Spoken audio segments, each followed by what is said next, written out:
Hi folks, and welcome back to our chat with Michael J. Bassett. Well, we've discussed Solomon Kane, and of course you've got two other movies prior to that, but how is it that you actually got started in the industry? Oh, the long and sordid history. How did I start in the film business? I was a TV presenter for a while, way back in the late 80s, early 90s. I did kids TV, and I bought a video camera with the proceeds of doing that. I was going to be a wildlife documentary maker because that's what my training was in. But I actually love movies, and I thought, I'm going to make movies. And people said, do you want to make movies about animals? I went, no, I want to blow shit up, right? Yeah. So I bought a video camera and I started making short films. And these were the big old clunky full-size VHS shoulder-mounted things. And to be fair, Panasonic actually gave me a bit of old kit to use as well, because I wrote to them and said I need some help. And they were really, really good about it. So they were my first ever sponsors. So begging helps as well then? Begging and saying, if I'm going to make a short film, I'm going to say thanks to Panasonic at the end, and we showed it at local theatres, and it was a big community project. So I did some of those, and they weren't very good, but they got better, and I started winning a few awards for these short films that I did. Wrote screenplays, thinking that it was going to be an easy transference from short films, feature screenplays, to making movies, and it's just a really, really hard transition. So I wrote a lot of big action scripts which nobody wanted, and then I wrote a horror movie called Death Watch. Well, it's called No Man's Land, but ended up being called Death Watch, about the trenches of World War I, which was pretty successful. Not a huge hit, but successful enough for people to pay attention. How come the title was changed? Because possibly a better title. It's a much better title, but unfortunately a Croatian movie called No Man's Land went and won the Oscar for Best Foreign Language Picture that same year. So that's that's how you get into it. It's bloody hard, I think, is the. Did you have any formal training? Did you go any media No. studies or anything like that? You No. You had the I passion can't think of to anything. pick up a I can't camera think of and do it. anything more wasteful of time and effort than media studies.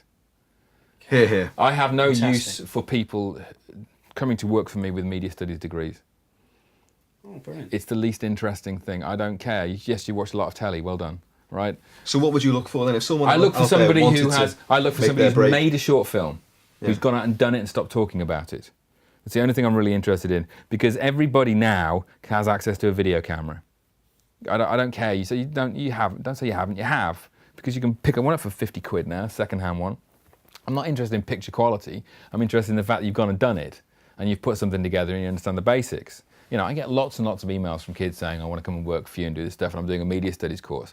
And I don't want to disparage it, because actually, it's fine. But what you should be doing, in my opinion, what you should be doing on that course is doing stuff on the course. Yeah. Use the facilities. I applied for film school, and the only reason I applied for film school was because I wanted to use the kit, not because I wanted them to teach me anything. But I'm awful at being taught anyway. I hate being told what to do. So I wanted to get a camera out there and do it myself and learn by my own mistakes. And I made plenty of them, and I'm still making the mistakes. But that to me is the only way to do these things. Filmmaking is a practical business. And I'd be much more interested in employing somebody, a graduate who's done politics or history or science or just something which they can bring to. I don't need anybody telling me about media studies, because that's what I know about. Give me something I don't know. Yeah. Bring another dimension to my skill set, and then you're useful to me. And make a great cup of tea. So are you responsive to treatments and screenplays that get sent to you? No, I don't read any of them anymore. I'll tell you why, because the danger of getting sued is too great. It's really, really awful, the fact that, people say, I've got a screenplay, well done, send it to my agent, and it'll filter through to me. But it's got to go through that process, because let's say I'm writing a movie which is a little bit similar to the script you've just sent me. Suddenly I'm stuffed, because you'll be able to say, well, I sent you the script, you must have read it, even if I haven't read it.